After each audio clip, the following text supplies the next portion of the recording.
among whom was Ignatius Ngara. And there is some information about Ignatius on page 6 of your program.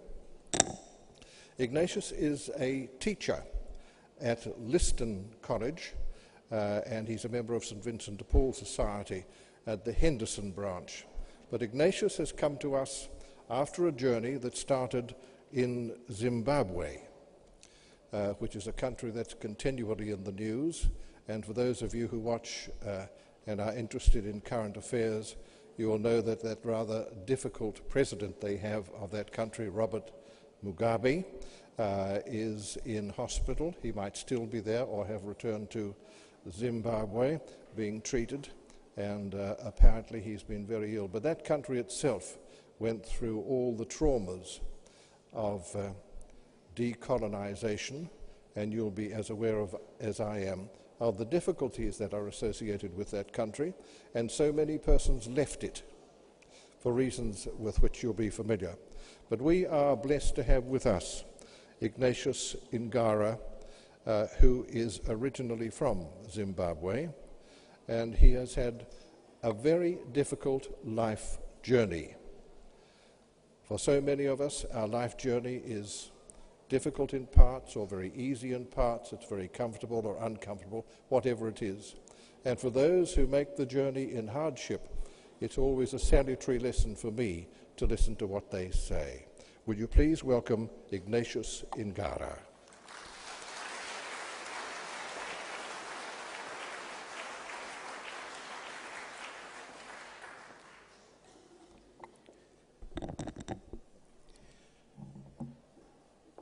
Good morning, everyone. Every time I say my name is Ignatius, most of the people say, that's from Ignatius Loyola. And I always remark that I'm far from being a saint. Ladies and gentlemen, when I was verbally invited to be a guest speaker, I quickly said yes, without thinking deeply about it. When I was asked to submit my biography, that is when I realized the ordeal ahead of me. Writing my biography was the most painful but very therapeutic experience I have ever had. I knew right from the onset that it was the Lord's way of putting a process in place that would heal me.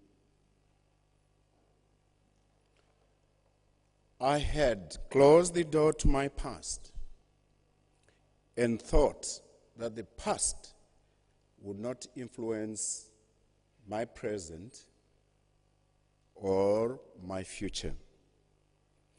I discovered that I was wrong. As I wrote my biography, everything that had happened to me as a child came back in my memory with a surprising detail and clarity. However, there is one experience I could not write in my biography. By the way, to read my biography, all that you need to do is to access the Eucharistic Convention 2012. I could not write in my biography that experience, although I tried again and again. I hope today I will be emotionally ready to share that experience with you. To me, it is indeed a painful experience. I'll leave that right up to the last. In my journey of life, from the age of 14, my life was punctuated with rejection, neglect, emotional and psychological abuse. I was rejected and humiliated by my close relatives, friends, and significant others. Interestingly, I was helped in most cases by strangers. At the age of 14, I started fending for myself in an effort to get shelter, food, clothes, and an education. Every progress I made was always without fail, followed by a series of misfortunes and different types of abuse. As a result, the more I got abused, the more my trust shifted from people to God.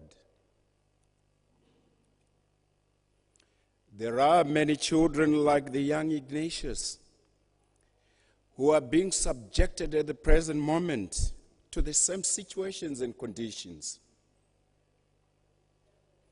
They want their sufferings to be abated. They want their stories to be heard. But the world is too busy dealing with other so-called important issues. I remember very well wanting to speak to the parish priest, but he was too busy and always in a hurry, since he had to celebrate Mass in 3 or more different parishes on the same day. I decided to use the confession box to try and tell my story and solicit support. But that was to no avail. In the confession box, the priest kept on asking me what sin I had committed. Every time he asked me that, I responded, "I'm hungry and I want some food." When I noticed the impatience growing in his voice, I made up a scene and said I was angry with my parents and friends. I was given a few Hail Marys to recite for absolution. As I recited Hail Mary, with my eyes full of tears, I left the church and went into the bush nearby and cried to the Lord for help. Interestingly, when I was crying, an idea came into my mind and I stopped crying. The idea was to find some work to do and get paid for it. I believed at that stage that the Lord had listened to me and intervened. I went from house to house asking to do some gardening and household chores, and I managed to get some earnings, although they were very meager. I praise the Lord for helping me. From there on, I found it very difficult to trust most of the people I interacted with. And I would not confide in anyone whatever problems I was facing. I had given up on the adult world and found refuge in the Lord. every time I wanted something, I would go out into the bush, sing and pray to the Lord, and make my request. My mates quickly noticed the change in my behavior and became more inquisitive as to why I would go into the bush alone. On one day, they followed me into the bush without my knowledge. They hid in the bushes around and listened to me, singing and then praying and making my request. After my prayer, they appeared in front of me awe-stricken. At first, I thought they had been appalled by my singing, because my singing, ladies and gentlemen, has always been awful. Up to now, my wife, who is in the audience, reminds me before Mass to just move my lips and not produce any sound when the congregation is singing. After a while, one of the boys asked me, "Who were you speaking to?" And I answered, "To the Lord my God."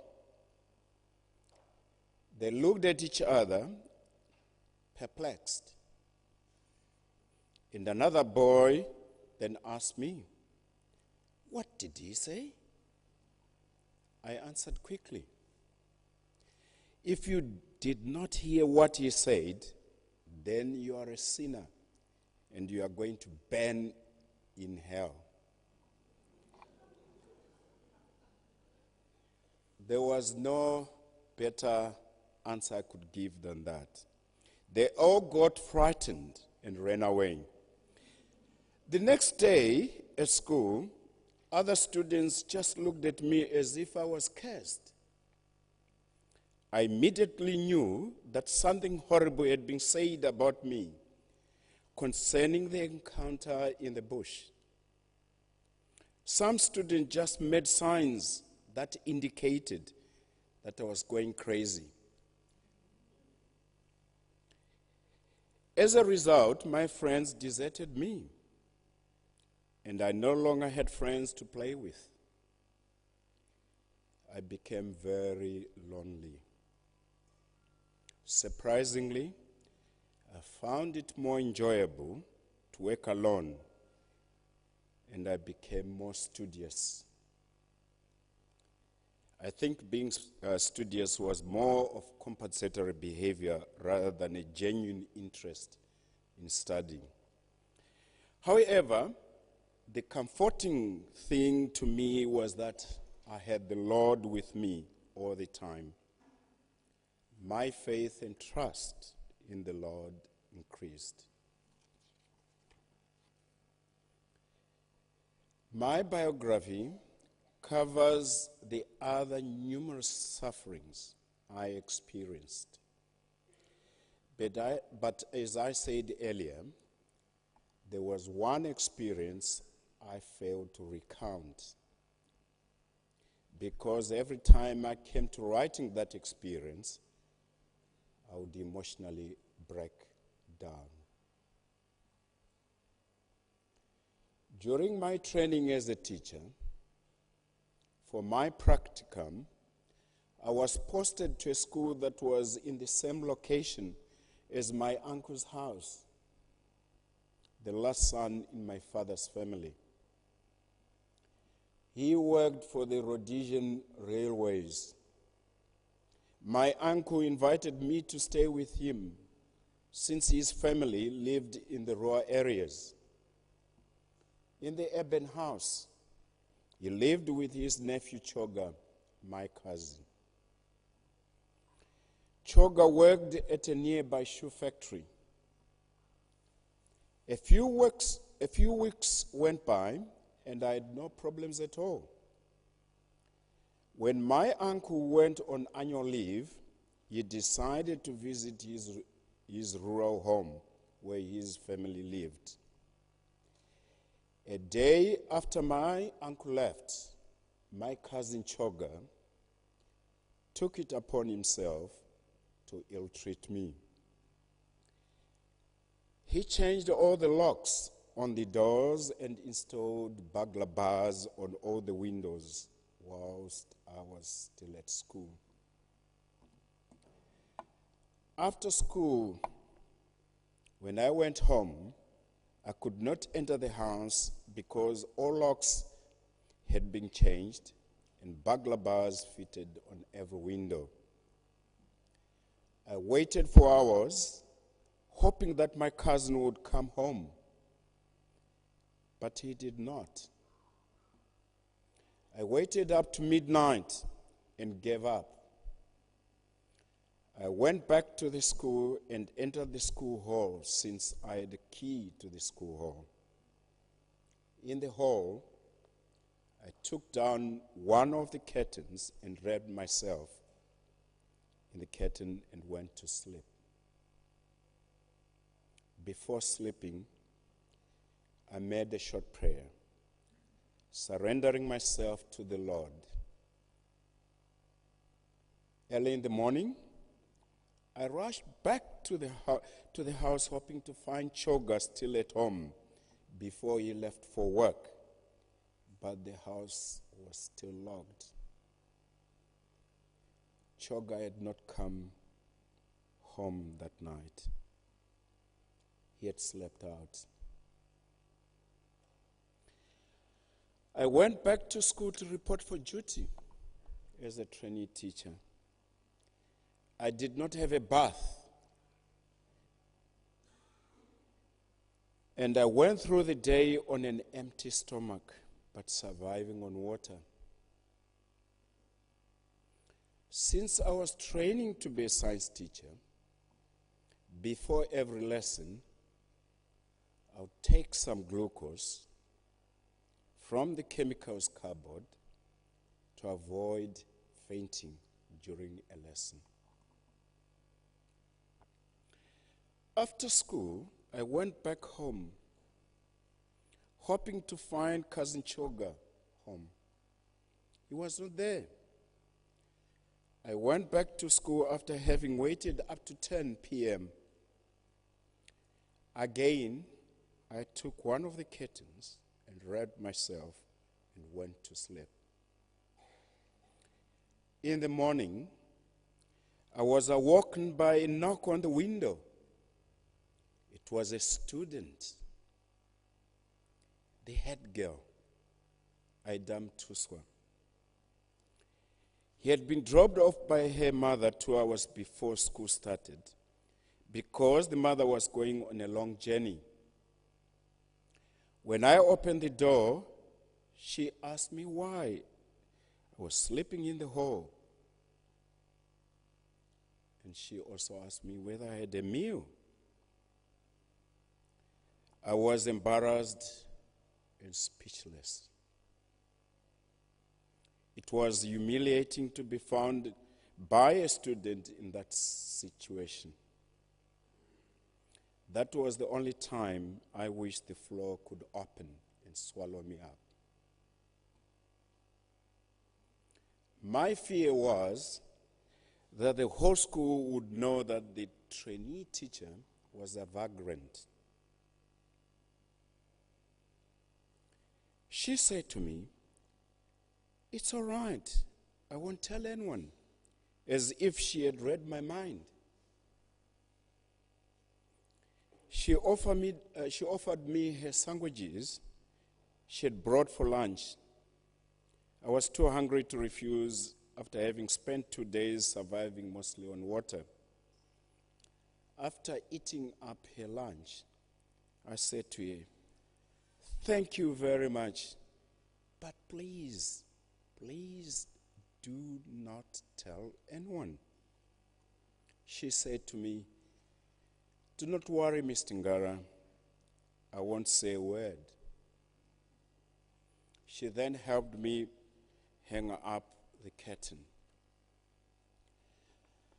After school, when her mother came to pick her up, she insisted that I should accompany her to the house for a meal and a bath.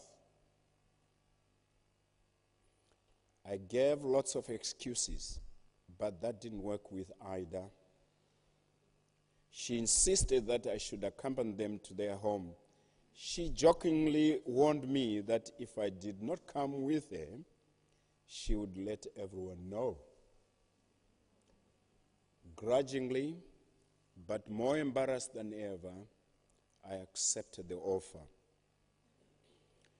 During dinner, since I had my last meal 3 days ago, I ate like a madman. This time, I did not care. It was a question of survival at stake here, rather than embarrassment. They offered me a place to sleep for the night, and I accepted. Before I went to sleep, I thanked the Lord for intervening in my plight. When I woke up, it was Saturday. After breakfast, I decided to go to my uncle's house to check on my cousin Choga. This time, he was home. As soon as he saw me, he went into a fit of rage and started shouting at me, saying I was not welcome and that I shouldn't set foot in the house. When I reminded him that it was my uncle's house and that he had no right to evict me without my uncle's permission, Choga replied, "It is your uncle who told me to throw you out. You can ask him when he comes back." I cried out, "You are lying. You are lying. You are lying." That faded into a sob, and I collapsed.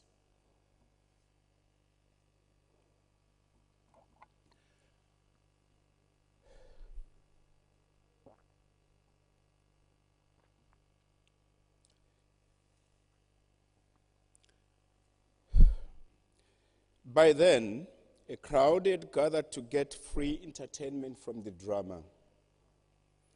Choga started to throw out my belongings, one by one, and making very offensive utterings every time he threw one piece out. My cousin Choga spoke as if he was possessed. The humiliation was unbearable. I quietly cried and said, "Lord, I surrender myself to you. Please help me." And went on crying.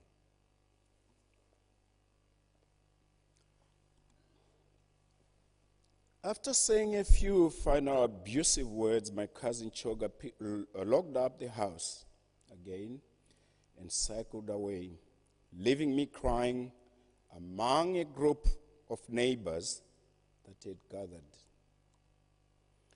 Within a few minutes, Mr. Nduna, a teacher from the school I was doing my practicum at, appeared on the scene and asked me to come home with him. I learned afterwards that when I was busy saying my little prayer, one of the students I taught had rushed to this teacher's house, who lived a few houses down the street, and told him what had happened. For the rest of my practicum, I lived with the Nduna family. They were unbelievably kind to me, and every night I would say a prayer to praise the Lord. When my uncle came back from his rural home, I confronted him, wanting to confirm what Choga had said. When he confirmed in his own words, I cried and cried without saying a word. I could not believe that my father's brother, flesh and blood, had condemned me and evicted me from his own house. It didn't make any sense. I could not believe it. That was the biggest painful experience I ever had. Before this,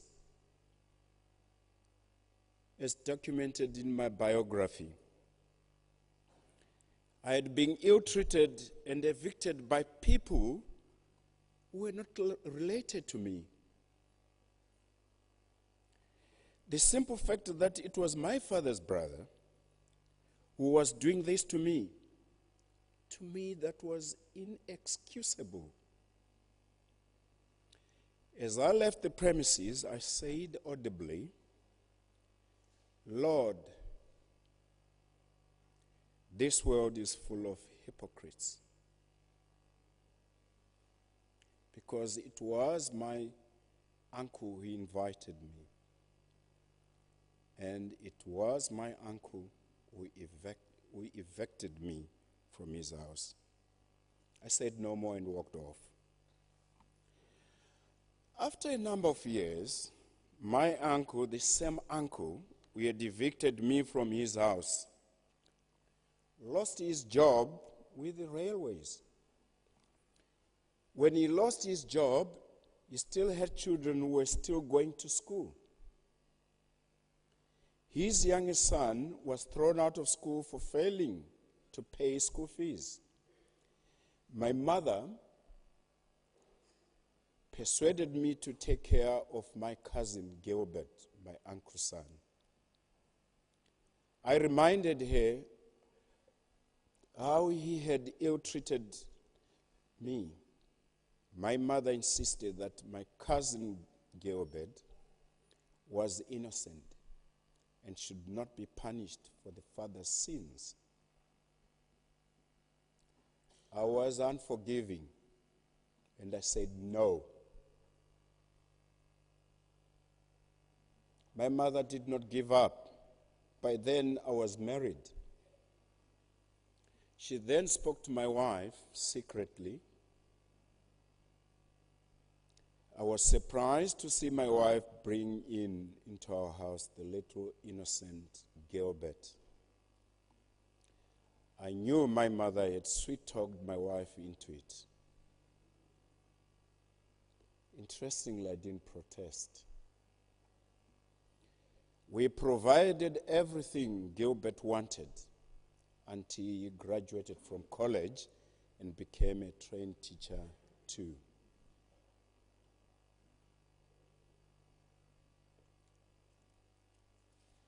Before his death, my uncle requested to spend the last days of his life in my home. He asked for forgiveness before he died, and I said I forgave him. That was just a lip service. When he died, I thought I had forgiven him. I only realized that I had not truly forgiven him, judging by the pain I experienced the first time I tried to include this experience in my biography. I now believe that the true forgiveness came when we celebrated the Lord's Passion at Holy Cross Church on Good Friday.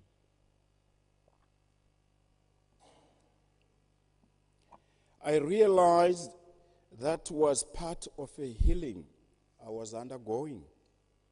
I prayed to the Lord for his forgiveness, for I'd failed to forgive my uncle. It was only after receiving the Lord's forgiveness that I was able to write about this experience. Ladies and gentlemen, the Lord has been with me through my journey of life. Without him, I do not think I would have survived a day, especially during the times I had to deal with life-threatening situations at a very tender age. I am what I am today because the Lord has always been with me.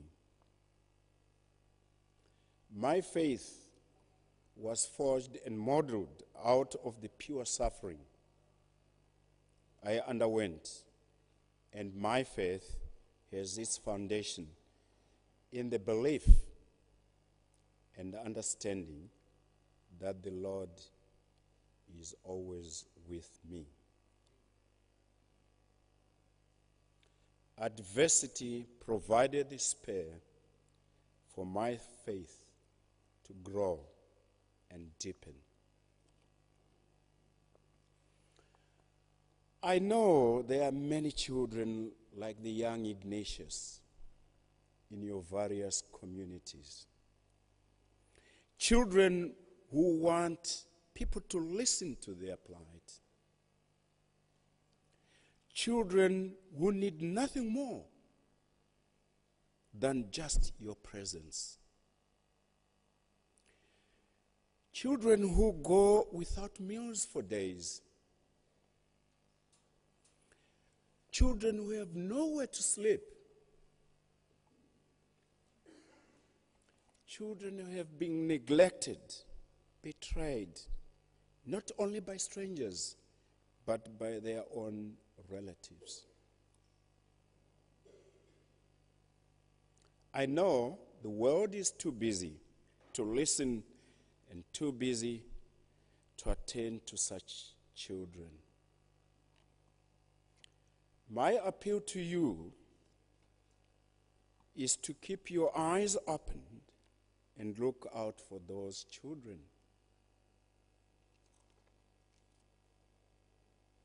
In addition, I appeal to you, ladies and gentlemen, to keep your ears open and listen to their stories.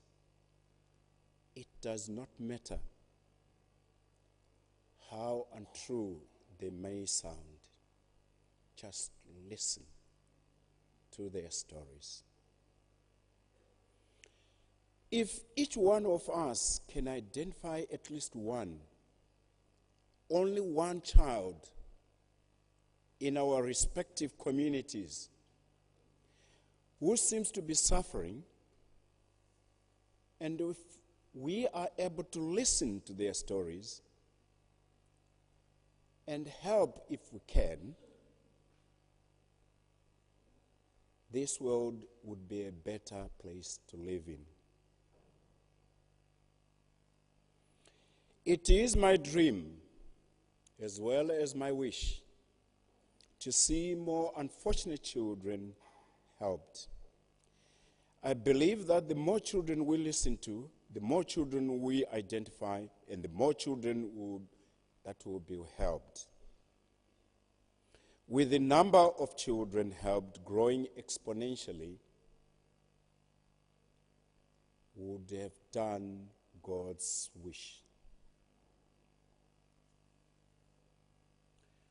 Since 1980, my wife and I have been helping not only students, but adults as well, from all walks of life. When they come back to thank us, we insist that they should thank God and try and help the next kid. When I came to New Zealand, I joined the St. Vincent de Paul Society to help the needy in my community.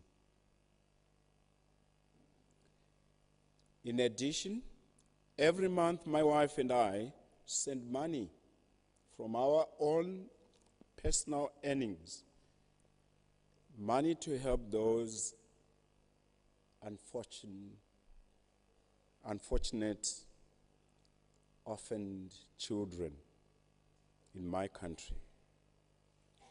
The latest was in March this year when I received a call from an old lady in Zimbabwe saying her orphan granddaughter had done extremely well in the O-level examinations in Zimbabwe. She had come out with distinctions in almost every subject, but could not proceed with her education because she could not raise the required school fees. After listening to the lady's plight, I could not give an answer there and then because I had no money to give. I couldn't promise her anything because I had no money.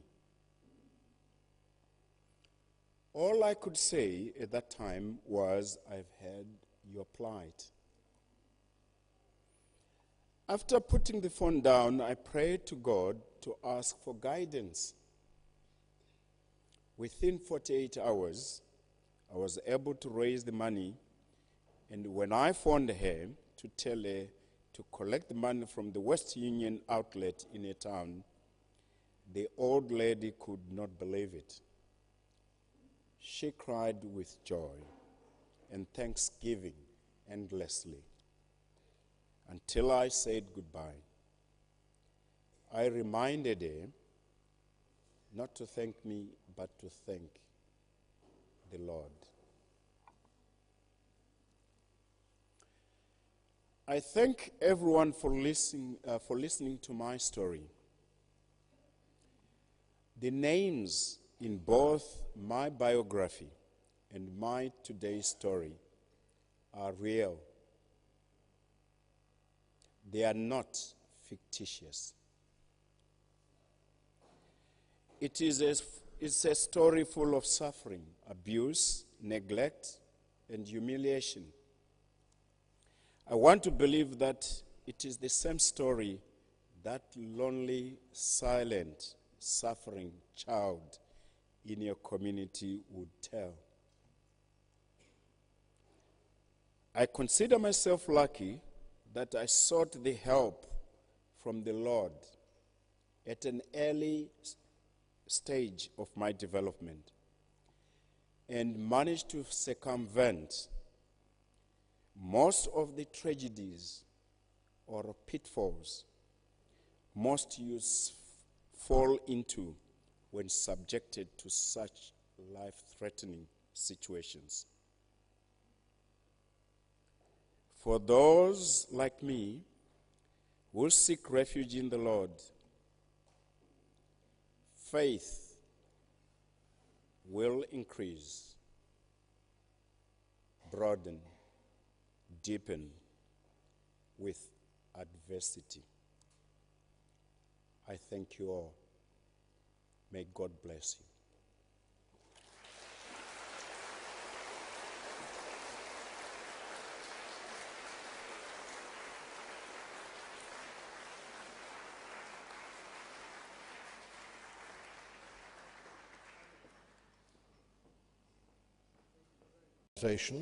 And you'll be as aware of as I am of the difficulties that are associated with that country, and so many persons left it for reasons with which you'll be familiar. But we are blessed to have with us Ignatius Ngara, who is originally from Zimbabwe, and he has had a very difficult life journey. For so many of us, our life journey is difficult in parts or very easy in parts. It's very comfortable or uncomfortable, whatever it is. And for those who make the journey in hardship, it's always a salutary lesson for me to listen to what they say. Would you please welcome Ignatius Ngara.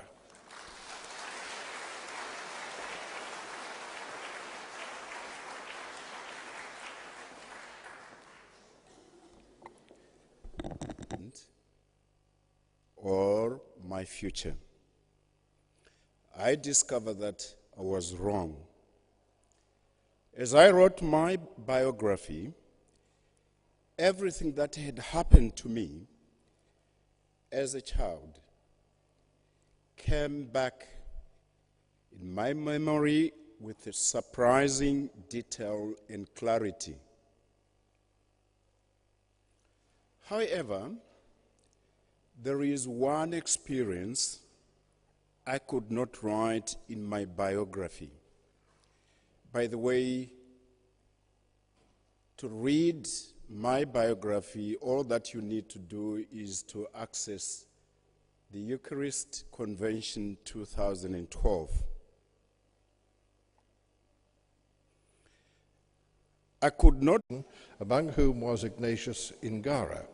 And there is some information about Ignatius on page 6 of your program. Ignatius is a teacher at Liston College, and he's a member of St. Vincent de Paul Society at the Henderson branch.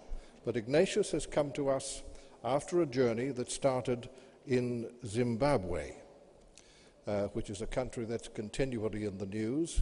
And for those of you who watch and are interested in current affairs, you will know that that rather difficult president they have of that country, Robert Mugabe, is in hospital. He might still be there or have returned to Zimbabwe being treated, and apparently he's been very ill. But that country itself went through all the traumas of decolonization. That is when I realized the ordeal ahead of me. Writing my biography was the most painful but very therapeutic experience I have ever had. I knew right from the onset that it was the Lord's way of putting a process in place that would heal me. I had closed the door to my past and thought that the past would not influence my present. Good morning, everyone. Every time I say my name is Ignatius, most of the people say, that's from Ignatius Loyola. And I always remark that I'm far from being a saint. Ladies and gentlemen, when I was verbally invited to be a guest speaker, I quickly said yes, without thinking deeply about it. When I was asked to submit my biography,